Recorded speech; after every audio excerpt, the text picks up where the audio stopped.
आज हम लोग ह्यूमन डाइजेस्टिव सिस्टम पढ़ने वाले हैं। तो इसमें सबसे पहले आता है माउथ। माउथ में होते हैं एक बकल कैविटी, उसमें 3 चीज़ें होती हैं, teeth, tongue and salivary gland. Teeth जो होता है वो फूड के सरफेस एरिया को बढ़ाता है, टंग जो होते हैं वो सलाइवा के साथ फूड को मिक्स करती है, और जो सैलिवरी ग्लैंड होता है वो सलाइवा प्रोड्यूस करता है, और उसमें एक सलाइवरी एमाइलेज एंजाइम होता है और वो कार्बोहाइड्रेट को डाइजेस्ट करता है। फिर आता है हमारा ईसोफेगस।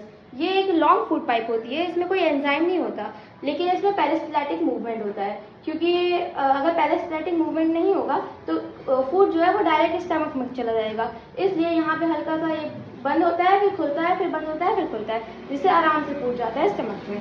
फिर आता है हमारा स्टमक। स्टमक में भी 3 चीज़ें होती हैं, gastric juice, hydrochloric acid and mucus. Gastric juice जो होता है वो पेप्सिन और रेनिन होता है जो प्रोटीन को डाइजेस्ट करते हैं।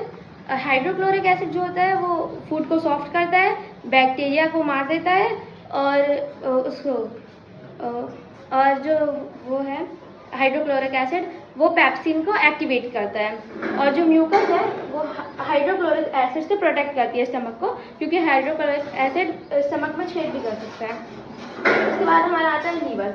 लीवर जो होता है वो बाइल जूस प्रोड्यूस करता है, और जो गॉल ब्लैडर होता है वो बाइल जूस को स्टोर करता है। बाइल जूस से फैट के मॉलिक्यूल्स से टूट जाते हैं, और ये जब यहाँ फूड आता है तो बाइल जूस ये रिलीज कर देते हैं, जिससे यहाँ पे फैट के मॉलिक्यूल्स टूट जाते हैं। फिर हमारा आता है pancreas. Pancreas pancreatic juice release करता है और स्मॉल इंटेस्टाइन को दे देता है, जिससे वो फैट, कार्बोहाइड्रेट, प्रोटीन सब डाइजेस्ट कर देते हैं। फिर उसके बाद आता है स्मॉल इंटेस्टाइन। स्मॉल इंटेस्टाइन में फिंगर लाइक प्रोजेक्शन होते हैं, जिसको हम लोग विलाई बोलते हैं, और इसमें जो ये होता है कंप्लीट डाइजेशन, इसमें पूरा फूड डाइजेस्ट हो जाता है। फिर उसके बाद आता है लार्ज इंटेस्टाइन। लार्ज इंटेस्टाइन में हम वाटर जो भी होता है वो एब्जॉर्ब हो जाता है। अगर ये वाटर एब्जॉर्ब नहीं होता, इट कॉजेज देरोह। फिर इसके बाद आता है rectum. It stores excrete waste. ये जो भी वेस्ट होता है वो स्टोर कर देता है, और एनएस जो होता है वो रिलीज कर देता है। It release excrete waste.